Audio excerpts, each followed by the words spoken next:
আজকে আর আটা নয়, মাত্র হাফ কাপ ময়দা দিয়ে গোলাপ জামুন মিষ্টি আমি তৈরি করে দেখাবো।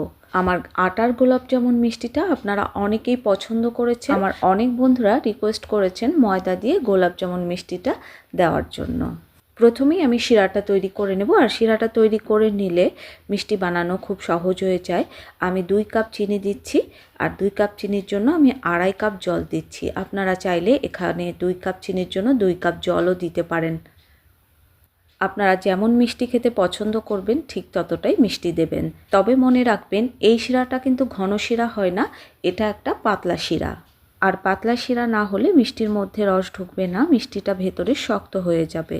এই শিরাটা জাল দিয়ে ঘন করার কোনো প্রয়োজন নেই, চিনি গলে ফুটে উঠলেই শিরাটা কিন্তু তৈরি হয়ে যাবে। চিনি গলে গেছে, আমি আর জাল দেব না, কারণ পরে আমি এই শিরাটা কিন্তু ফুটিয়ে নেব। এবার ঢাকা দিয়ে রেখে দিচ্ছি। এবার আমি গোলাপ জামুন মিষ্টি বানানোর জন্য হাফ কাপ ময়দা নিয়েছি, আর নিয়ে নিচ্ছি হাফ কাপ গুঁড়ো দুধ। গুঁড়ো দুধটা অবশ্যই দিতে হবে, কারণ শুধু ময়দা দিলে মিষ্টি খেতে ভালো হবে না। এবার দিয়ে দিচ্ছি একটা গোটা এলাচ। এই এলাচটা আমি সামান্য চিনি দিয়ে বেটে দেব। আপনারা এলাচটা ময়দার মধ্যেই দেবেন, শিরার মধ্যে দেওয়ার কোনো প্রয়োজন নাই, ময়দার মধ্যে দিলেই বেশি ভালো হবে। এবার দিয়ে দিচ্ছি বেকিং সোডা। এই মিষ্টিটা বানানোর জন্য বেকিং সোডা দিতে হবে। আপনারা চাইলে বেকিং পাউডারও দিতে পারেন, তবে বেকিং সোডা দিলে সবথেকে বেশি ভালো হবে। আমি 1 চিমটিতে যতটুকু ওঠে ঠিক ততটুকুই বেকিং সোডা দিয়ে দিচ্ছি। আমি মাপটা দেখিয়ে দিচ্ছি। আরও সামান্য একটু বেকিং সোডা আমি নিয়ে নিচ্ছি। দেখুন, এই যে ঠিক এতটুকু নিয়েছি, এটা কিন্তু হাফ টিস্পুন চামচ। এখন আপনারা বুঝে নেবেন যে আমি কতটুকু দিয়েছি। আজকের রেসিপিটা কিন্তু নো ফেল রেসিপি। আমি যেভাবে মিষ্টিটা বানিয়েছি আপনারা যদি এইভাবে মিষ্টিটা বানান তাহলে আপনাদের মিষ্টি 100% হবে। এবার সব উপকরণগুলো ভালোভাবে একটু মিশিয়ে নিতে হবে। এই রেসিপি দেখে এই মিষ্টি যে কেউ বানাতে পারবে। ভালোভাবে মেশানো হয়ে গেলে এবার দিয়ে দিচ্ছি হাফ টেবিল চামচ ঘি।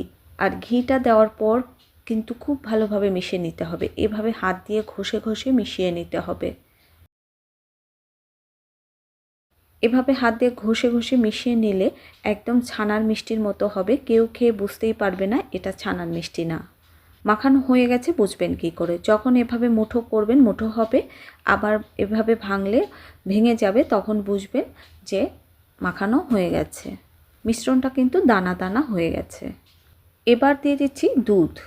আমি দুধটা অল্প অল্প করে দেব, কারণ একবারে দুধ দিলে দুধটা কম বেশি হয়ে যেতে পারে, তাই দুধটা অল্প অল্প করে ভালো করে মেখে নিতে হবে। এই দুধটা কিন্তু জাল দেওয়া দুধ, আপনারা চাইলে কাঁচা দুধও দিতে পারেন, এতে কোনো সমস্যা নেই। আপনারা চাইলে দুধের পরিবর্তে এখানে কিন্তু জলও দিতে পারেন, তবে দুধ দিয়ে করলে খেতে কিন্তু বেশি টেস্টি হয়। আমি অল্প অল্প করে কিন্তু দুধ মিশিয়ে দিচ্ছি। আরও একটু দুধ লাগবে। আমার এখানে প্রায় 4 টেবিল চামচের একটু কম দুধ লেগেছে। আপনাদের ক্ষেত্রে দুধটা কিন্তু কম বেশি লাগতে পারে। যখন ডোটা ঠিক এমন আঠালো হবে তখন বুঝবেন যে মাখানো হয়ে গেছে। যখন দেখতে পাবেন ডোটা এই রকম মাখানো হয়ে গেছে তখন বুঝবেন খুব সুন্দরভাবে মাখা হয়ে গেছে। এবার ডোটা সেট করার জন্য আমি ঢাকা দিয়ে রেখে দেব। এই ডোটা যদি আপনাদের কাছে হঠাৎ করে আরও বেশি নরম হয়ে যায় আপনারা কোনো চিন্তা করবেন না, একটু বেশি সময় রেস্টে রেখে দিলেই সেট হয়ে যাবে। এই তো দেখুন সেট হয়ে গেছে। আমার সেট হতে কিন্তু 5 থেকে 6 মিনিট লেগেছে। আপনাদের ক্ষেত্রে 6 মিনিটের বেশিও লাগতে পারে, আবার কমও লাগতে পারে। হাতে একটু ঘি মেখে নিতে হবে। ঘি যদি না থাকে ঘির পরিবর্তে আপনারা তেল মেখে নিতে পারেন, কিন্তু অবশ্যই ঘি অথবা তেল মেখে নিতে হবে, তাহলে মিষ্টির বলগুলো সুন্দরভাবে করতে পারবেন না। অল্প একটু লেচি নিয়ে প্রথমে আমি গোল বল তৈরি করে নিচ্ছি। হাতের তালু দিয়ে এভাবে ডলা দিলেই কিন্তু লম্বা শেপ হয়ে যাবে। আমি গোল শেপ করে বানিয়ে নেব, আপনাদের জন্য আমি লম্বা শেপ করেও দেখিয়ে দিচ্ছি। আপনাদের যেভাবে খুশি আপনারা বানিয়ে নিতে পারেন, তবে মনে রাখবেন বলটা খুব মসৃণ করে করতে হবে। বলের গায়ে যেন কোনো প্রকার ফাটল না থাকে।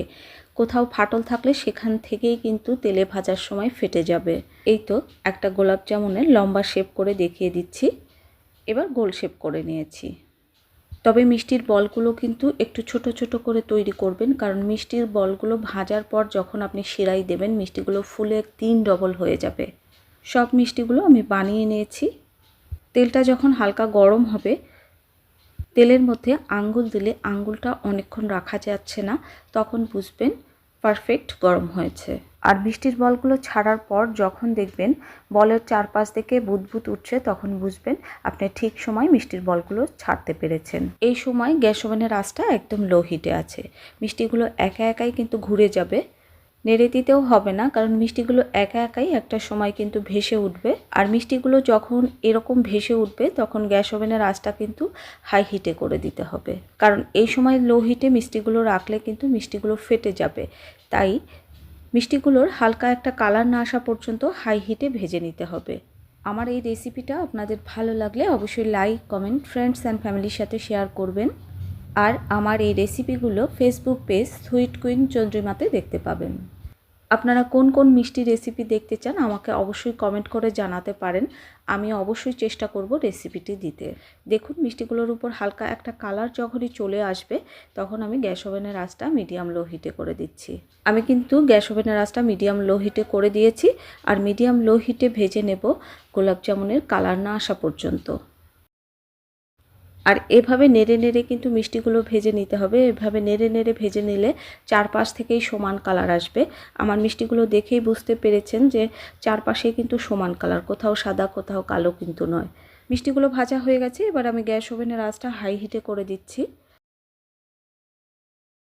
কারণ হাই হিটে করে দিলে মিষ্টির মধ্যে অতিরিক্ত কোনো তেল থাকবে না। দেখুন দুই একটা মিষ্টি কিন্তু আমার ফেটে গেছে, দুই একটা মিষ্টি কিন্তু একটু ফাটবেই, শিরাতে দিলেই কিন্তু ঠিক হয়ে যাবে। আর এটা ফাটবেই, মিষ্টির দোকানেও কিন্তু মিষ্টিগুলো ফেটে যায়। দেখুন আমার শিরাটা কিন্তু একদম ঠান্ডা হয়ে গেছে প্রায়। শিরাটা এবার আমি ফুটিয়ে নেব। আর ফুটন্ত শিরার মধ্যেই কিন্তু মিষ্টিগুলো ছেড়ে দিতে হবে। ঠান্ডা শিরার মধ্যে মিষ্টিগুলো কিন্তু কখনোই ছাড়বেন না। যখন মিষ্টি হাতের মুঠোয় নিলে হাতে সহ্য হয় বা হাতের মধ্যে কোনো জ্বলুনি হচ্ছে না, তখন মিষ্টিগুলো আপনি শিরায় ছেড়ে দিতে পারেন। একদম গরম মিষ্টি শিরাতে ছাড়বেন না। আমি সব মিষ্টিগুলো শিরার মধ্যে দিয়ে দিচ্ছি। এবার মিষ্টিগুলো শিরায় দেওয়ার পর আমি 1.5 মিনিটের মতো কুক করে নেব। 2 মিনিট কুক করলেও অসুবিধা নেই, একটু নেড়েচেড়ে কুক করে নেব। ঢাকা দিয়ে 1 মিনিট কুক করে নেব, যাতে ভেতরে খুব গরম থাকে। আর এই ঢাকনাটা দেওয়ার পরে কিন্তু ঢাকনাটা তোলা যাবে না, একদম 2 ঘন্টা পরে এই ঢাকনাটা আপনি তুলে নেবেন। আর ঢাকনা খুলে দিলে মিষ্টির রসটা মিষ্টির মধ্যে ঠিকমতো ঢুকবে না, এর ফলে মিষ্টি কিন্তু শক্ত হয়ে যাবে। 2 ঘন্টা পরেও যদি মনে করেন যে আপনার মিষ্টি হয়নি, তাহলে আরেকটু জাল দিয়ে মিষ্টি আবার ঢাকা দিয়ে রাখবেন। এই মিষ্টিগুলো হতে আপনার 2 ঘন্টা সময় লাগবে না, 1 থেকে 1.5 ঘন্টার মধ্যেই হয়ে যাবে। আমি তো রাতে মিষ্টিগুলো বানাই, তার সারা রাতি ঢাকা দিয়ে রেখে দিই। সারা রাত পর দেখুন মিষ্টিগুলো রস খেয়ে টুসটুসে হয়ে গেছে। এমন একটা পাত্রের মধ্যে মিষ্টিগুলো রাখবেন যাতে মিষ্টিগুলো ডুবে থাকে। মিষ্টিগুলো কতটা নরম তুলতুলে রসালো হয়েছে আপনারা দেখেই বুঝতে পেরেছেন। সবাই সুস্থ থাকুন, ভালো থাকুন, টাটা।